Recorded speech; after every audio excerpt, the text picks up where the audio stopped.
दक्षिण महाराष्ट्र साहित्य सभेच्या वतीनं शाहू स्मारक भवनमध्ये ग्रंथ पुरस्कार प्रदान समारंभ आयोजित करण्यात आला होता। या समारंभाला प्रमुख पाहुणे म्हणून शिवाजी विद्यापीठाचे माजी कुलगुरू डॉक्टर माणिकराव साळुंखे उपस्थित होते। यावेळी त्यांच्या हस्ते दक्षिण महाराष्ट्र साहित्य सभेच्या वतीनं देण्यात येणारे विविध पुरस्कार प्रदान करण्यात आले।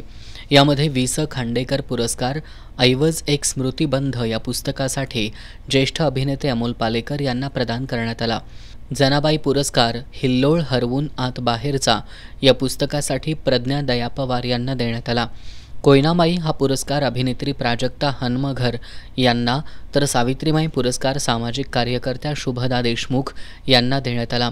उद्ध्वस्त वर्तमानाच्या दाही दिशा या कविता संग्रहासाठी संजय पाटील यांना आणि शब्दाच्या पसाऱ्यात अर्थाच्या आत्महत्या या कविता संग्रहासाठी सुनीता झाडे यांना धम्मपाल रत्नाकर काव्य पुरस्कार देण्यात आला।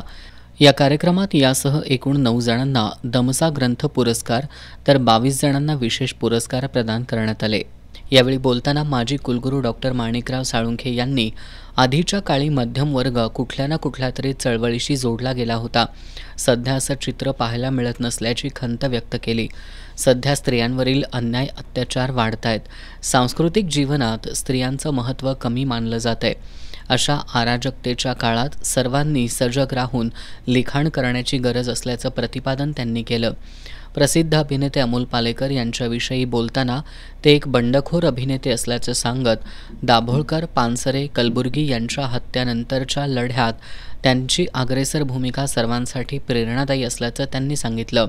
पुरस्कार प्राप्त मान्यवरांनी आपली मनोगत व्यक्त केली। यामध्ये शुभदा देशमुख यांनी आजही संविधान खऱ्या अर्थानं स्वीकारलं गेलं नाही अशी खंत व्यक्त करून स्त्रियांना निर्भीडपणे बोलता येईल अशा समाजाची निर्मिती होणं गरजेचं असल्याचं मत व्यक्त केलं। अभिनेत्री प्राजक्ता हनमघर यांनी सध्याचं कलुषित वातावरण समाजात दुही माजवण्याचं काम करत असल्याची टीका केली। अशा परिस्थितीत सुद्धा राजर्षी शाहू महाराजांची ही नगरी आपल्या विचारावर ठाम राहून समता प्रस्थापित करतेय याचा सार्थ अभिमान असल्याचं सांगितलं। यावेळी दक्षिण महाराष्ट्र साहित्य सभेचे अध्यक्ष भीमराव धुळबुळू, उपाध्यक्ष गौरी भोगले, कार्याध्यक्ष दीबा पाटील, कार्यवाह विनोद कांबळे, कार्यकारिणी सदस्य विजय चोरमारे, पाटलोबा पाटील, विलास माळी, चंद्रकांत पोतदार, विक्रम राजवर्धन, महेंद्र कदम यांच्यासह साहित्य रसिक मोठ्या संख्येनं उपस्थित होते।